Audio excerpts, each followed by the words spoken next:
ప్రియమైన సహోదరి సహోదరులను యేసుక్రీస్తు ప్రభునామంలో రూత్ ప్రేయర్ ఫెలోషిప్లోకి ఆహ్వానిస్తున్నాము. ఈ దినము మనల్ని దేవుడు ఎంతో ప్రేమగా ఎవరైతే కదిలిపోతున్న పరిస్థితిలో ఉన్నామో, సమస్యల మధ్యన నలిగిపోతున్న మనతో మాట్లాడతాలని దేవుడు మత్తయి సువార్తలోని 11వ అధ్యాయంలోని 28వ వచనం ద్వారా మాట్లాడుతున్నారండి. ప్రయాసపడి భారము మోసుకొనుచున్న సమస్త జనులారా నా యొద్దకు రండి, నేను మీకు విశ్రాంతి కలగచేతును. కరెక్టే కదండి. మన భారాన్ని మనం మోసుకుంటూ ప్రయాసపడుతూ మనము ఏం చేయాలో తెలియని అయోమయ స్థితిలో, కృంగిపోతున్న స్థితిలో ఉన్న మనతోటి దేవుడి దినాన మనతో మాట్లాడుతున్నారండి. మనము 12వ నెలలోకి వచ్చేసాం. మొదటి నెలలో ఉన్న సమస్యలు మనకి ఇంకా తీరలేదా? లేక కొత్త సంవత్సరంలోకి వెళ్లకుండా సమస్యలు మనల్ని ఎదుర్కొంటున్నాయా? మరి ఏ పరిస్థితిలో మనం నలుగుతున్నామో మన తండ్రి అయిన దేవుడికి, మన కొరకు ప్రాణం పెట్టిన యేసు ప్రభువుకు తెలుసు కనుకనే ఈ దినాన మనతో మాట్లాడుతున్నారండి. ప్రయాసపడి భారం మోసుకున్న సమస్త జనులారా నా యొద్దకు రండి అని పిలుస్తున్నారండి. నేను మీకు విశ్రాంతి కలుగు చేతును అంటున్నారు. అనగా ఎప్పుడైతే మనం దేవుని దగ్గరికి వెళ్ళగలుగుతామో, దేవుడు మన సమస్యల నుంచి మనల్ని విడిపిస్తారు అనే విశ్వాసము మనము కలిగి ఉన్నప్పుడు దేవాది దేవుడు మన పరిస్థితిలో మనం ఏం చేయాలో మనతో మాట్లాడతారండి. ఇక్కడ సెలవిస్తున్నారు కదా ఇంకొక వాక్యంలోనూ, దేవుడు తన్ను ప్రేమించు వారి కొరకు ఏవి సిద్ధపరిచెనో అవి కంటికి కనపడలేదు, చెవికి వినపడలేదు, మనుష్య హృదయముకు గోచరము కాలేదు అని వ్రాయబడి ఉందండి. నిజమే కదండి. దేవుడు మనము నలిగిపోతూ కష్టాలు పడుతూ ఉండాలన్నది ఆలోచన కాదు కదా. ఆయన మన కొరకు సమస్తాన్ని దాచి ఉంచారు. మన జీవన విధానంలో ఎక్కడో మనలో ఒక పొరపాటు, మన జీవిత విధానంలో ఎక్కడో మరి దేవుడు మనల్ని ఆయన సారూప్యంలో తయారు చేసుకోవటానికి ఆ పరిస్థితులను ఆయన అలౌ చేశారేమో. అయితే ఈ దినాన మనల్ని పిలుస్తున్నారు, ప్రయాసపడి భారం మోసుకుంటున్న సమస్త జనులారా నా యొద్దకు రండి అంటున్నారు. ఎప్పుడైతే మన దేవుడు మనకు ఉన్నారు అనే ఆ యొక్క విశ్వాసముతో, నెమ్మదితో, సమాధానంతో మనం ఆయన దగ్గరికి వెళ్ళి, ప్రభువా నేను ఈ పరిస్థితిలో నేను ఏం చేయగలను, మీరే నా మార్గమై ఉన్నారు, మీరు సత్యమై ఉన్నారని ఆయన హృదయముకి, ఆయన సన్నిధిలోకి వెళ్ళగలిగినప్పుడు ఆ పని మనం చేయకుండా దుష్టుడు మనల్ని అనేక ఆటంకాలు పరుస్తూ ఉంటాడు. ఎలాగంటే మన సమస్యనే మన కళ్ళ ముందు పెడుతూ పదే పదే మన ఆలోచనలోకి, యేసు ప్రభు దగ్గరికి, ప్రార్థనలోకి, వాక్యం చదవటానికి వెళ్ళనివ్వకుండా ఆటంకపరుస్తూ మన ఆలోచనలన్నీ చెదలు వస్తే ఎలా అయితే తినివేస్తూ ఉంటాయో అలాగున మనలోకి ఆలోచన కలుగు చేసి కృంగిపోయేలాగా మనల్ని వాడు వెనకకు లాగుతూ ఉంటాడండి. ఆ పరిస్థితుల్లోనే దేవుని ప్రేమించే వారికి ఏవి సిద్ధపరిచినో అవి కంటికి కనపడలేదు అంటున్నారు. ఎందుకంటే ఆయన మన కొరకు సమస్తాన్ని సమకూర్చి ఉంచారు. అందుకని ఇక్కడ అంటున్నారు కదా, మీ సంతోషము పరిపూర్ణమగునట్లు అడుగుడి మీకు దొరుకును.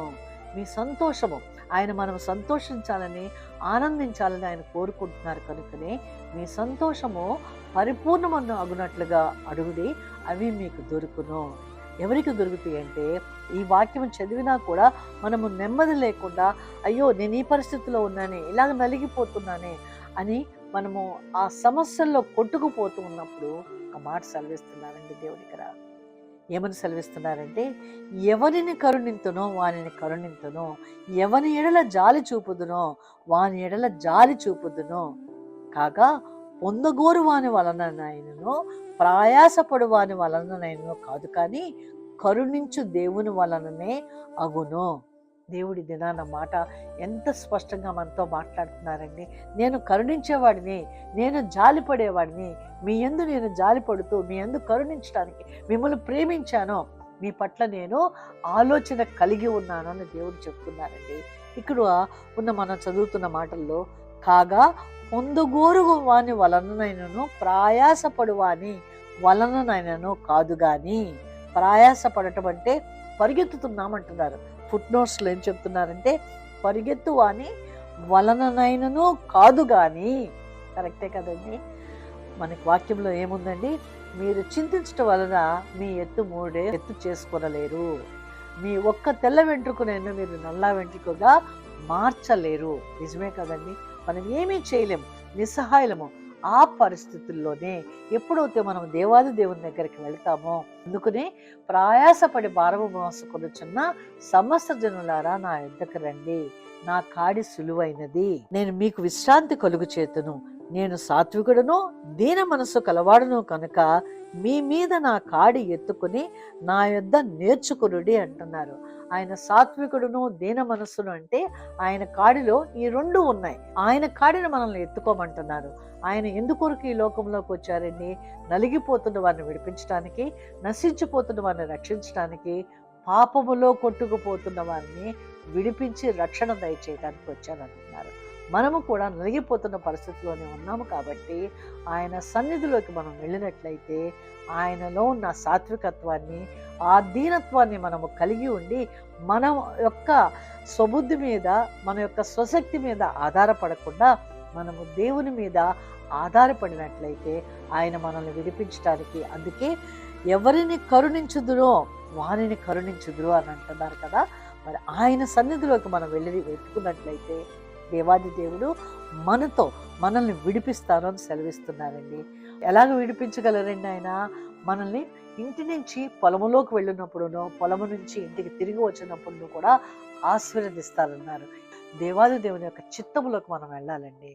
నా జీవితంలో ఒకసారి నేను ప్రార్థన చేస్తున్నాను, నాకైతే సమస్యలు అంటూ ఏమీ లేవు, కానీ మరి అది ఏమిటో నేను ప్రార్థన చేస్తా అంటే నా వీపు మీద చాలా బరువు ఉన్నట్టుగా నేను చూస్తున్నాను. అయ్యో, నేను ఎంత బరువు ఎందుకు మోస్తున్నాను? ఇదేంటి, నేను ఎందుకు బరువు మోస్తున్నాను? నాకు ఏ సమస్య లేకుండానే ఉన్నానే, ఇది ఏమిటి ప్రభా? నేను ఏ బరువును మోస్తున్నాను ప్రభా? నాకు తెలియట్లేదు ప్రభా. నన్ను ఆ బరువు నుంచి తీసివేయండి ప్రభా.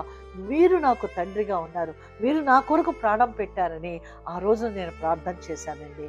ఎంత చిన్న సమస్య అంటే, మా అబ్బాయి బయటకు వెళ్తే ఎప్పుడు వస్తాడు? రాత్రి 12 అయితే కానీ రాడే, ఇంకెప్పుడు వస్తాడు? వాడికి ప్రతిరోజు వాడి కోసం నేను ఎదురు చూస్తున్నాను. ఇదండి నా భారం. నేనేమన్నా చేయగలనా? వాడు బిజినెస్ మీద వెళ్తాడు, వెళ్ళిన వాడు తిరిగి వస్తాడు కదా, దాని గురించి నేను ఎందుకు ప్రయాసపడాలి? అంటే నేను దేవునితో సహవాసము చేయకుండా అంత చిన్న సమస్యని ఒక పెద్ద కొండలాగా ప్రతిరోజు వాడు లేటుగానే వస్తాడు. ఇంకా ప్రార్థన లేదు, దేవుని దగ్గరికి వెళ్లకుండా నేనే మోసుకుని నేనే వాడిని తీసుకుని వచ్చేసే దానిలాగా ఆలోచన కలుగు చేశాడు. ఎప్పుడైతే ప్రభా నేను ఏమీ చేయలేను, నువ్వు తీసుకొస్తావు, వాడి చుట్టూ తన్ని యొక్క దేవదూతలు ప్రొటెక్షన్ ఇస్తావు, నీకు అప్పగించా, నీ యొక్క పరిచారకుడుగా వాడుకుంటానని సెలవిచ్చావు కదా, ఇది నీ బాధ్యత అని ఎప్పుడైతే నేను చెప్పడం ప్రారంభించానో నా వీపు మీద ఉన్న భారము తొలగిపోవటం నేను నా దర్శనంలో చూశానండి. మన దేవుడు మన కొరకు ప్రాణం పెట్టారు. మనం నలిగిపోతూ ఉండటం ఆయన ఉద్దేశం కాదు. కనుకనే ఎవరిని కరుణింతునో వానిని కరుణింతును, ఎవని ఎడల జాలి చూపుదునో వాని ఎడల జాలి చూపుదును అని అంటున్నారండి. పొందగోరు వాని వలనైనను ప్రయాసపడు వలనైనా కాదు, కానీ కరుణించి దేవుని వలననే అగును. ఎంత గొప్పగా చెప్తున్నారో కదండి. మరి మనం ప్రయాసపడి మన భారాన్ని మనం మోసుకోవటం కాదు, కానీ ఆయన పిలిచినట్టుగా ఆయన సన్నిధిలోకి వెళ్దాం. ఆయన కాడి సులువుగా ఉంది. ఆయన కాడి నశించిపోతున్న ఆత్మలను రక్షించడానికి, నలిగిపోతున్న వారిని విడిపించడానికి ఆయన ఈ భూమి మీదకి వచ్చారు. ఆ పని మనము చేద్దాము. మనం ప్రార్థనలు చేస్తున్నప్పుడు తప్పనిసరిగా మన భారాన్ని ఆయన తీసుకుంటారు, మనల్ని విడిపించి మనకి విశ్రాంతిని కలుగు చేస్తాను అంటున్నాను. దేవాది దేవుడి దినమున మీతోనూ నాతోనూ మన భారాన్ని ఆయన తీసుకుంటారని సెలవిస్తున్నారు కదండి. ప్రార్థన చేసి ముగించుకుందాం. సర్వశక్తిమంతుడైన దేవ, జీవాధిపతి, మీ కృప మీ కనికరమును మా యందు ప్రవహింపచేసి మరి ఈ దినమున మీరు పిలిచినందుకు సంవత్సరాది మొదలుకొని సంవత్సరాంతం వరకు మీరు మాకు తోడుగా ఉంటానని సెలవిచ్చిన దేవుడు ప్రభా. నేను నీ బిడ్డలు ఏ బిడ్డలు అయితే సమస్యల్లో ఉన్నారో ఆ సమస్యల నుంచి విడిపించి నూతన సంవత్సరంలోకి నేను నూతన అభిషేకముతో నడిపించే దేవుడుగా ఉన్నారని మీ కృపాహస్తాలకి మా భారమును అప్పగిస్తున్నాం తండ్రి. ఆ యొక్క పనుల ఒత్తిడి నుంచి, ఆ సమస్యల నుంచి విడిపించి డిసెంబర్ నెలలో ప్రభా మీరు ఆశీర్వాదకరంగా మమ్మల్ని నడిపించమని, మీ ఆత్మకార్యాన్ని మా ఒక్కొక్కరిలోనూ జరిగించమని యేసు నామములో ప్రార్థిస్తున్నాము తండ్రి. ఆమేన్. ఎవరికైనా ప్రార్థన అవసరం ఉన్నట్లయితే డిస్క్రిప్షన్లో ఉన్నటువంటి ఫోన్ నెంబర్కి ఫోన్ చేయండి, మీకు ప్రార్థనా సహాయాన్ని అందించగలము.